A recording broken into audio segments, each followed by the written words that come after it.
예수님을 믿어서 구원받고 교회에서 신앙생활을 하면서 우리는 하나님의 은혜가 삶의 모든 영역에서 일어나기를 기대를 합니다.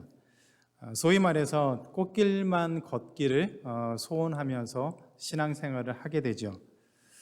그러다 살아가면서 보면 우리가 걷는 길이 꽃길이 아니라 어렵고 또 돌짝 같은 그런 길일 때가 많이 있습니다. 기도를 해도 문제가 빨리 해결되기보다는 오랜 시간이 걸릴 수도 있고 우리가 생각한 것과는 다른 결론이 나는 경우들도 많이 있습니다. 이것은 개인뿐만 아니라 교회도 마찬가지입니다. 교회가 개척된 뒤로 좋은 일만 있고 빨리빨리 또 크게 성장하고 부흥하면 참 좋겠죠. 그러나 오래된 교회들을 보면은 은혜만 있고 평탄한 길만 걸었던 그런 교회들은 찾아보기 어렵습니다. 문제가 생겼을 때 그 문제를 하나님의 은혜를 구하면서 지혜롭게 해결한다면 비록 어려운 시간들이 있었지만 그 시간을 지나서 교회가 더 건강하게 성장할 수 있는 기회를 갖게 될 수가 있습니다. 그러나 반대로 문제가 생길 때 인간적인 방법으로 해결하라고 한다면 더 큰 어려움을 만나고 그로 인해서 교회가 쇠퇴하게 되거나 심한 경우는 문을 닫게 되는 경우도 종종 생깁니다. 그래서 문제가 아예 없기를, 일어나지 않기를 기대하기보다는 어떤 상황 가운데서도 어떤 문제가 생기더라도 하나님의 은혜를 구하고 기도하는 가운데 그런 모든 문제들을 잘 견디고 해결할 수 있도록 하는 것, 또 그렇게 기도하고 나아가는 것들이 교회의 성장에 굉장히 중요합니다. 이것은 교회뿐만이 아니라 개인과 가정에도 동일하게 적용할 수 있다라고 생각을 합니다. 오늘 말씀에 소개된 이 드로아 교회에서 있었던 그 사건을 통해서 하나님이 개인과 가정과 교회에 하나님이 기뻐하시는 은혜의 공동체로 세워지는 그 모습이 무엇인지 함께 살펴보려고 합니다. 지도를 보시면은 사도 바울이 3차 전도 여행을 떠났는데 이 3차 전도 여행 중에서 가장 많은 시간을 보낸 곳이 에베소라는 지역입니다. 3년이라는 시간을 이 에베소에서 보내게 되면서 복음을 증거하고 또 수많은 사람들이 예수님의 제자가 되어서 이곳에 에베소 교회가 생깁니다. 우상 숭배가 판을 치는 이 에베소에서 복음을 증거함으로 세워진 이 에베소 교회는 사도 바울에게 있어서 굉장히 의미가 큰 아주 중요한 교회였습니다. 초대교회 당시에 가장 대표적인 교회였고 모범적인 교회로 성장하고 또 복음 전파에 있어서 굉장히 헌신적인 그런 교회로 알려지고 있습니다. 그러나 3년이 지나 거의 다 돼갈 무렵에 이 에베소에서 폭동이 일어나서 바울과 제자들을 향해서 강한 그 반발과 또 고발들이 진행이 되었습니다. 다행히 하나님의 은혜 가운데 이 모든 것들이 잘 해결되었지만 이 일 후에 바울과 그 일행들은 이 에베소를 떠나야만 했습니다. 그래서 이 2차 전도 여행, 바울이 2차 전도 여행을 했던 마게도냐 지역으로 떠날 것을 계획을 했습니다. 오늘 우리가 읽은 말씀 20장 1절부터 6절에 보면 바울은 에베소를 떠나서 마게도냐 지역으로 건너가서 전체적으로 쭉 돌아서 밑으로 내려갔다가 다시 위로 올라와서 배를 타고 드로아에 온 것으로 그렇게 기록이 되고 있습니다. 그런데 20장 3절에 보면 바울이 이 에베소를 떠날 때에 마게도냐를 갔다가 그리고 쭉 내려와서 저희 빨간색 그 원으로 표시한 아테네라는 그곳에서 배를 타고 그 쭉 오른쪽으로 가면 이제 수리아에 있는 안디옥, 바울이 시작했던 전도를 시작했던 이 안디옥으로 돌아올 계획이었습니다. 그런데 유대인들이 바울을 해하려고 한다는 그런 계획을 알게 되었습니다. 그래서 급히 그 모든 계획을 바꿔서 다시 이 아덴에서 위쪽으로 올라와서 배를 타고 드로아에 도착을 하게 되었습니다. 이 드로아라는 지역은 사도 바울에게 있어서 매우 의미 있는 지역입니다. 여러분이 이제 계속 그 사도행전 설교를 통해서 기억하시겠지만 2차 전도 여행을 시작할 때 사도 바울의 원래 목적은 아시아 지역을 돌아다니면서 복음을 전하려는 것이었습니다. 그런데 성령님이 사도 바울의 마음을 계속 막으셔서 바울은 자신이 원래 했던 그 계획이 아니라 계속해서 하나님의 인도하심을 구하면서 다른 지역으로 옮기다가 이 드로아라는 지역까지 이동을 하게 되었습니다. 그리고 이 드로아라는 지역에 도착한 다음에 마게도냐 사람이 그 지역으로 오라고 하는 환상을 보게 되어서 사도 바울이 이 아시아 지역을 내려놓고 마게도냐 지역, 오늘날의 유럽으로 복음을 전하는 그런 계기가 시작이 되었습니다. 교회 역사와 세계 역사를 바꾸는 그 놀라운 시작점이 바로 이 드로아 지역에서 일어났습니다. 그런데 만약에 이 마게도냐를 쭉 내려가서 바울이 이 3차 전도 여행 가운데 아테네에서 바로 안디옥으로 가는 그런 계획을 갖다면 사도 바울은 다시 이 드로아라는 지역으로 올 계획이 없었습니다. 그냥 안디옥으로 가는 것으로 이 전도 여행이 마무리가 되었을 것입니다. 어떻게 보면은 유대인들이 사도 바울을 죽이려고 하는 그런 악한 계획 때문에 바울은 예정에도 없이 다시 이 드로아라는 지역으로 방문을 하게 되었습니다. 그리고 이 드로아 교회에서 일어난 그 사건이 하나님이 교회에 말씀하시는 두 가지 특징이 있습니다. 그것을 오늘 같이 한번 살펴보려고 합니다. 첫째는 교회는 말씀이 살아있는 역동적인 예배 공동체가 되어야 합니다. 교회는 말씀이 살아있는 역동적인 예배 공동체가 되어야 합니다. 사도행전 20장 7절에 보면 그 주간의 첫날에 바울 일행이 드로아에 있는 그 그리스도인들과 떡을 떼고 그러기 위해서 모였다라고 얘기를 하고 있습니다. 그리고 바울은 밤 늦게까지 미드나잇까지 말씀을 전했다고 기록이 되어 있습니다. 이 구절을 자세히 보면은 그 당시 초대교회가 어떻게 예배를 드렸는지 그 모습을 잘 알 수가 있습니다. 누가는 그 주간의 첫날에 드로아 교회가 성도들이 한 장소에 모였다고 했습니다. 그 주간의 첫날을 다른 말로 표현하면은 안식 후 첫날이 됩니다. 오늘날의 주일날이 되죠. 썬데이입니다. 3차 전도 여행 중에 바울이 이 에베소 지역에 머물면서 고린도 교회에 문제가 있다고 해서 그 고린도 교회에 편지를 쓰는데 그것이 이제 고린도 전서 후서입니다. 이 고린도 전서에 보면은 이 고린도 교회 역시 그 주간의 첫날인 주일에 모여서 예배를 드렸습니다. 일반적으로 안식일은 엿새 날을 일을 하고 마지막 7번째 되는 날 쉰다는 개념으로 해서 안식일이라고 부릅니다. 그렇기 때문에 이 안식일 다음 날, 오늘날로 하면 주일날은 새롭게 시작하는 한 주의 시작되는 날이 됩니다.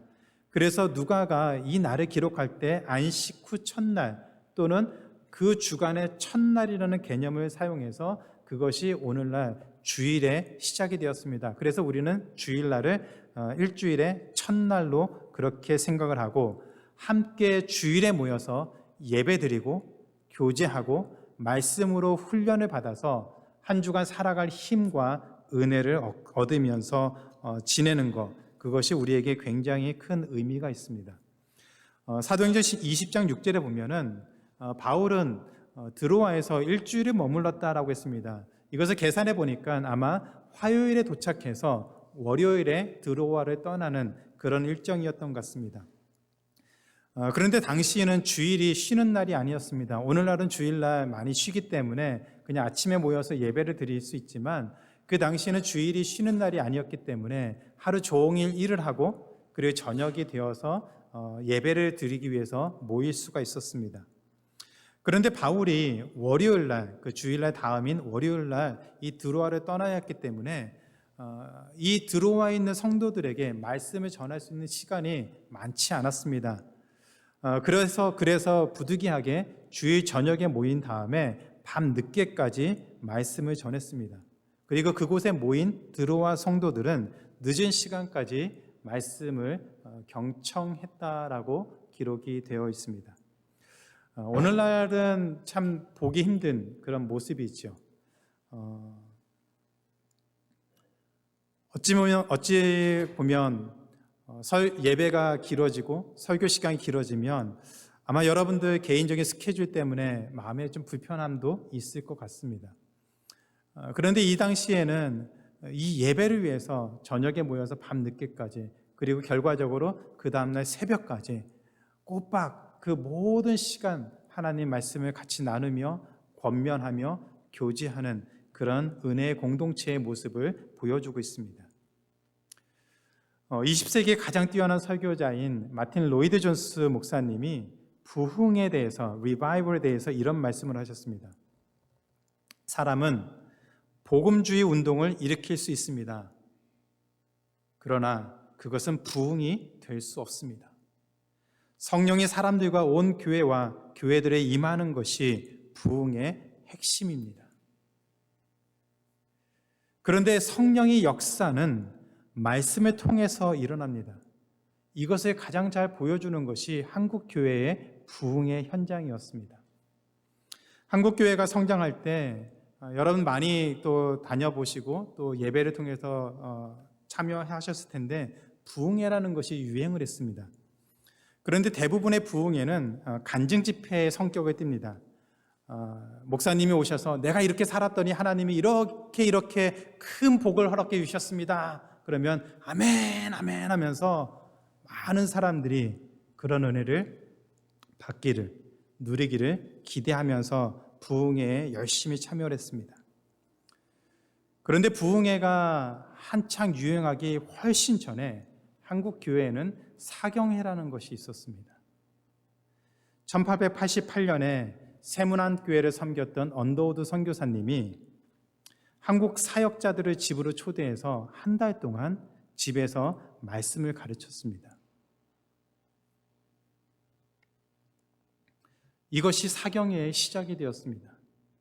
그러다가 1892년과 94년에 걸쳐서 이 사경회가 전국으로 확대되었고 대상도 사역자가 아니라 전 교인의 대상으로 말씀 사경회가 열리게 되었습니다. 그 기간도 일주일에서 열흘 동안이 지속되는 그런 사경회가 있었습니다. 하나님의 말씀만을 온전히 선포하고 그 말씀이 어떤 의미인지, 우리가 그 말씀에 어떻게 반응하며 살아야 되는지 그 사경을 통해서 수많은 사람들이 하나님의 자녀가 되었고 복음의 놀라운 역사가 일어났습니다. 그리고 성령의 강한 역사가 한국 교회에 임할 때 이미 사경회를 통해서 말씀으로 준비된 한국 교회는 1903년 원산 부흥운동과 1907년 평양 대부흥운동이 폭발적으로 일어나면서 한국 교회가 세계의 역사를 찾아볼 수 없을 정도로 폭발적으로 성장하는 그런 놀라운 경험을 하게 되었습니다. 저는 드로아에 있는 이 성도들이 경험한 말씀에 충만하고 말씀을 사모하는 그 모습이 밤늦게까지 일을 하고 피곤한 몸 가운데서도 말씀을 밤늦게까지 사모하면서 들으려고 하며 그 자리를 떠나지 않았던 그 모습이 눈에 선합니다. 얼마나 말씀을 사모하고 갈급했으면 그 자리에서 그 피곤함을 누르면서까지 그 자리를 사모하고 말씀을 끝까지 들으려고 했는지 정말 부럽기도 하고 너무나도 그립습니다. 말씀이 없으면 우리는 껍데기밖에 없는 그런 신앙인으로 살 수밖에 없습니다. 말씀이 우리 안에 뿌리를 내리지 못하면 우리가 아무리 오랜 시간 동안 신앙생활을 하고 아무리 많은 활동을 하고 수많은 사람들이 우리의 모습을 보면서 인정을 한다고 해도 우리는 빈 껍데기밖에 남지 않는 그런 신앙인이 될 수밖에 없습니다. 우리는 말씀을 붙들고 살아야 됩니다. 말씀이 우리 삶을 이끄는 것을 경험하면서 살아야 됩니다. 저는 목사가 되고 싶지 않았던 사람입니다. 목사가 되는 게 참 싫었습니다. 그래서 10년 동안을 목사가 되지 않기 위해서 이리저리 뺀질거리면서 살았습니다. 그런 제가 목사가 되었고 설교학 박사과정을 마칠 때 하나님 앞에 이런 서원을 했습니다. 하나님, 제가 앞으로 목회하는 동안 은퇴할 때까지 말씀 가지고 장난치지 않고 말씀 가지고 장난치지 않고 진실하게 전하겠습니다. 하나님의 말씀이 있는 그대로 전해지도록, 거기에서 벗어나지 않도록 하나님, 제가 하나님 앞에 서원합니다 라고 기도했습니다. 우리 지금까지는 한 점 부끄럼 없이 말씀 가지고 씨름하고 있습니다.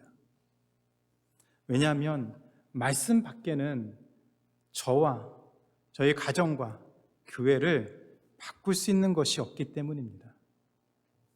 말씀을 사모하는 마음으로 예배에 나오고 하루하루 말씀으로 씨름하고 살아간다면 하나님이 우리 자신과 우리 가정과 교회를 반드시 바꿀 줄로 믿습니다. 우리가 노력해서, 좀 전에 마틴 로이드 존스 목사님 말씀하신 것처럼 우리가 노력해서 뭔가 막 프로그램을 가지고 해낸다면 그것이 사람들 보기에는 뭔가 되는 것처럼 보일지는 모르지만 That's not the revival. 그것은 부흥이 아닙니다. 부흥은 그렇게 일어나지 않습니다. 그러나 말씀이 그 심령 가운데 뿌리 내리고 말씀에 반응하고 그 말씀의 인도함을 받으면 그 인생을 통해서, 그 교회를 통해서 하나님이 역사하시는 부흥의 현장을 경험할 수가 있습니다. 이건 어떤 한 사람만의 이야기가 아닙니다. 교회 역사 속에서 증명되고 모든 사람들이 경험하고 있는 부흥의 현장입니다. 하나님이 저희 교회를 통해서도 그런 부흥의 놀라운 역사가 일어나기를 기도합니다. 말씀에 사로잡혀서, 우리가 그 말씀에 깊이 사로잡혀서 사모하는 마음을 가지고 말씀에 다가가고 그 말씀의 인도함을 받아서 우리 자신이 변화되고 우리 가정이 변화되고 우리 교회가 변화되는 그런 놀라운 역사가 우리 안에 일어날 줄로 믿습니다. 저는 그것이 기대가 됩니다. 하나님이 역사하시고 하나님의 말씀을 통해서 우리를 이끄시는 그 모습이 기대가 됩니다. 그 기대가 저에게만 있는 기대가 아니라 우리 한 사람 한 사람, 우리 모두의 기대가 되기를 주님의 이름으로 축원합니다. 대답이 없으십니까? 대답하셔야죠. 이 정도 열정도 없으면 어떻게 합니까? 하나님의 역사를 기대하고 말씀 붙잡고 승리하는 우리 모두가 되기를 주님의 이름으로 축원하고 기도합니다. 우리 삶 속에서 한번 결단하고 하나님 앞에 결단하고 한번 나아가시기 바랍니다. 그리고 우리 인생이, 우리 가정이, 우리 교회가 하나님 앞에 어떻게 붙들림 바 되어서 쓰임받는지 한번 우린 두 눈으로 목도하는 그날이 되기를 주님의 이름으로 축원하고 기도합니다. 두 번째, 교회는 하나님의 위로를 경험하고 나누는 은혜 공동체가 되어야 됩니다. 교회는 하나님의 위로하심과 하나님의 역사하심을 나누는 은혜 공동체가 되어야 됩니다. 사도행전 20장 8절부터 12절은 말씀으로 인해 생긴 큰 위기 상황도 보여주고 있습니다.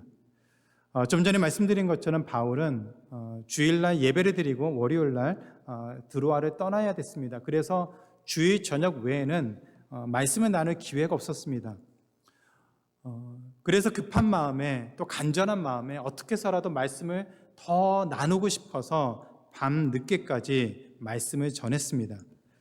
8절과 9절에 보니까 사람들이 이곳에 많이 모였는데 자리가 비좁아서 이 유두고라고 하는 청년이 창에 걸터 앉아서 말씀을 들었습니다. 8절에 보니 등불이 많이 켜졌고 좁은 공간에 사람들이 많이 모였으니까 공기도 탁하고 또 몸은 피곤하니까 자연스럽게 졸 수밖에 없겠죠. 그러다 3층에 그 창에 걸터 앉았던 그 유두고가 3층에서 길가로 떨어져서 죽었습니다. 한창 말씀의 은혜 받고 모든 사람들이 감동하고 있던 그때에 대형 사고가 생겼습니다. 드로아 교회뿐만이 아니라 어느 교회라도 예배 중에 사람이 죽는 일이 생긴다면 아마 마음이 굉장히 불편하겠죠.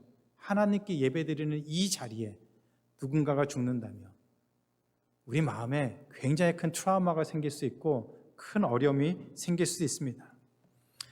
아마 많은 사람들이 그럴 때 이런 질문을 할 것 같아요. 하필이면 예배 중에, 하필이면 예배드리다가 하나님은 뭘 하셨을까? 그때 바울이 내려가서 이 유두고 위에 엎드려서 그 몸을 안고 이렇게 말했습니다. 떠들지 말라. 생명이 그에게 있다. 사도행전을 기록했던 누가는 의사였습니다. 근데 그 의사였던 누가는 유두고가 죽었다고 했습니다. 그리고 12절에 보면 이 유두고가 살아난 청년이라고 그렇게 표현을 했습니다. 그렇다면 이 유두고가 죽은 것은 분명해 보입니다. 그러면 바울은 왜 이 유두고가 생명이 있다, 죽지 않았다라는 그런 뉘앙스로 말을 했을까요? 그것은 유두고가 죽지 않았다는 말이 아니라 바울의 간절한 기도로 하나님의 기적적인 능력으로 죽었던 유두고가 살아난 것을 의미하고 있습니다. 열왕기상 17장에 보면 엘리야 선지자가 사르밧 과부의 그 죽은 아들을 기적적으로 살리는 역사가 나오는데 그 죽은 아들 위에 몸을 3번 펴서 엎드리고 기도할 때에 죽었던 그 과부의 아들이 살아나는 기적이 일어납니다. 유사하게 바울이 죽었던 유두고 위에 엎드려서 간절하게 기도했을 때에 하나님의 기적적인 역사로 이 유두고가 살아났습니다.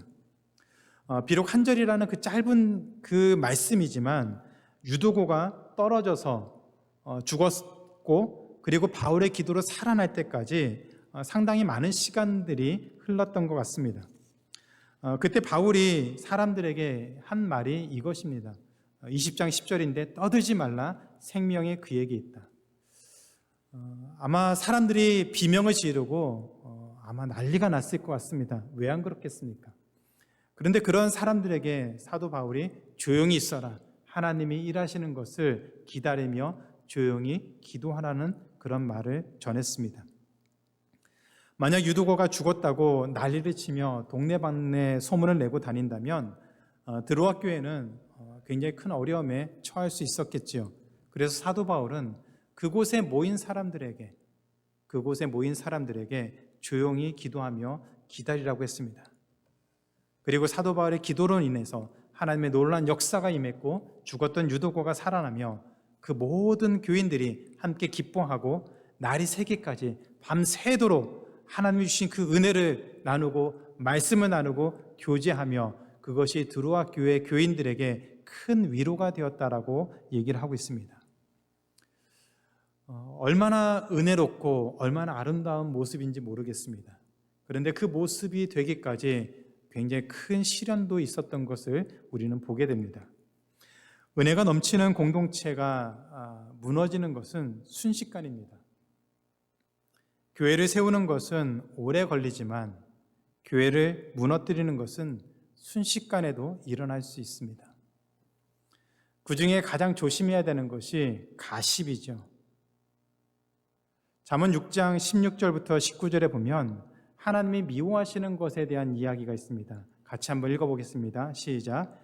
여호와께서 미워하시는 것, 곧 그의 마음에 싫어하시는 것이 67가지이니 곧 교만한 눈과 거짓된 혀와 무지한 자의 피를 흘리는 손과 악한 괴계를 꾀하는 마음과 빨리 악으로 달려가는 발과 거짓을 말하는 망령된 증인과 및 형제 사이를 이간하는 자이니라.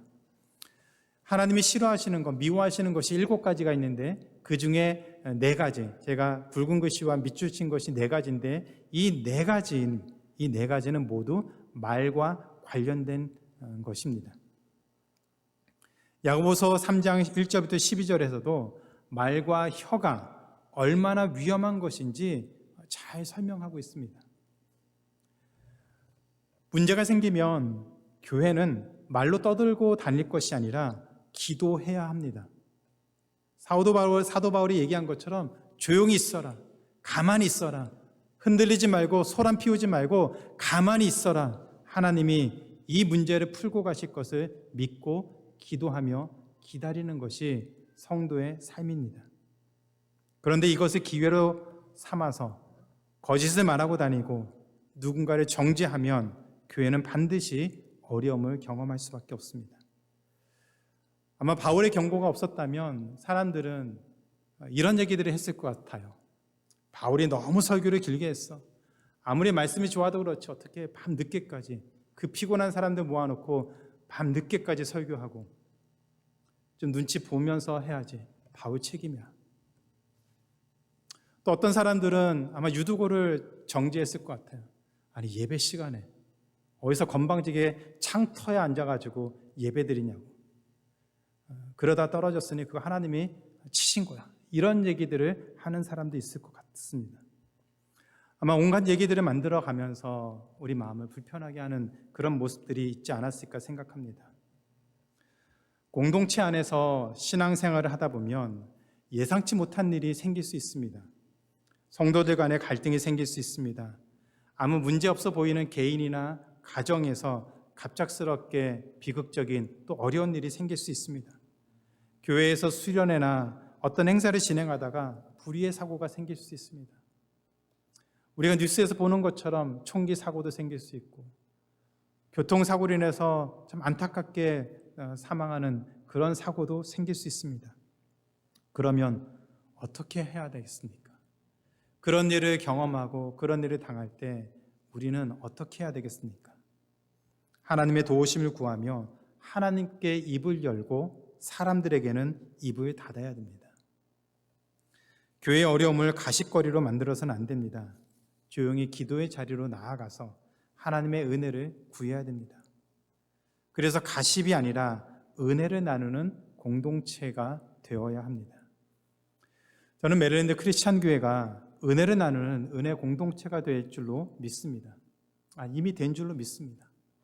어려운 일이 생길 때 같이 그 일을 위해서 기도하고 함께 아파하고 하나님이 그 일을 위해서 은혜 베풀어 주시기를 간절히 소원하는 그 마음이 우리 모두에게 있는 줄로 믿습니다. 그래서 어떤 상황 가운데서도 그 누군가의 그 아픔이 우리의 아픔이 되고 그 아픔을 품고서 함께 기도하고 사람이 아닌 하나님께 기도하는 그 자리로 나아가는 믿음의 귀한 공동체가 된 줄로 믿습니다. 그래서 개인이든 교회든 가정이든 어떤 상황 가운데서 어떻게 어려움이 생기든 우리는 원망과 불평보다는 하나님께 입을 열어서 은혜를 구하고 그 어려움으로부터 회복되어서 하나님의 역사하시고 은혜 베푸시는 하나님의 귀한 자녀가 되고 하나님의 귀한 기뻐하시는 가정이 되고 하나님의 기뻐하시는 교회가 되기를 주님의 이름으로 축원하고 기도합니다. 이 일을 위해서 함께 기도하시기 바랍니다. 지금은 평온한 것 같고 지금은 아무 문제 없고 교회 분위기도 너무 좋고 모든 것이 감사하지만 우리 삶이 녹록치 않은 것처럼 우리 안에도 어떤 일이 생길지 모르는데 그 일이 생길 때 미리 준비하지 않으면 우리도 여전히 흔들릴 수 있는 연약한 사람인 것을 알고 지금부터 기도하시기 바랍니다. 기도하면서 우리가 한마음이 되고 하나님의 기뻐하시는 은혜의 공동체, 서로 위로하고 힘이 되는 믿음의 귀한 공동체를 세우는 우리 모두의 삶이 되기를 주님의 이름으로 축원하고 기도합니다. 이제 말씀을 맺겠습니다.